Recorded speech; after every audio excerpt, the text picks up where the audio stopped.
1-2 ദിവസം കൊണ്ടൊന്നും നമുക്ക് കണ്ടാൽ തീരത്തില്ല, അത്രമാത്രം വലുതാണ് ഈ ഒരു ഹംപി എന്ന് പറയുന്ന സ്ഥലം. എന്തായാലും ജീവിതത്തിൽ എപ്പോഴെങ്കിലും കണ്ടിരിക്കേണ്ട ഒരു മസ്റ്റായിട്ടുള്ള സ്ഥലമാണ് ഈ ഹംപി എന്ന് പറയുന്ന സ്ഥലം. നിങ്ങൾക്കിവിടെ കാണുന്ന പോലെ എൻ്റെ ഈ പുറകിൽ കാണുന്ന ഏരിയ ഫുള്ള് ഈ ഹംപിയുടെ ഓരോരോ ഭാഗങ്ങളാണ്.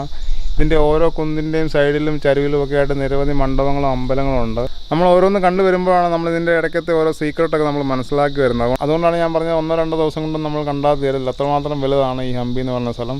എന്തായാലും നമുക്ക് ഉള്ള സമയം കൊണ്ട് മാക്സിമം കാണാൻ പറ്റുന്ന കാഴ്ചകൾ ഈ ഹംപിയിൽ കണ്ടു നോക്കാം. അതുപോലെ തന്നെ ഞാൻ നിൽക്കുന്നതിൻ്റെ താഴത്ത് നിങ്ങൾക്കൊരു ക്ഷേത്രം കാണാൻ സാധിക്കും. ഇതുപോലെ നിരവധി ക്ഷേത്രങ്ങളും സ്മാരകങ്ങളും മണ്ഡപങ്ങളും ഒക്കെ ഇങ്ങനെ നിരന്ന് കിടക്കുന്ന ഒരു സ്ഥലമാണ് ഈ ഹംപി എന്ന് പറയുന്നത്.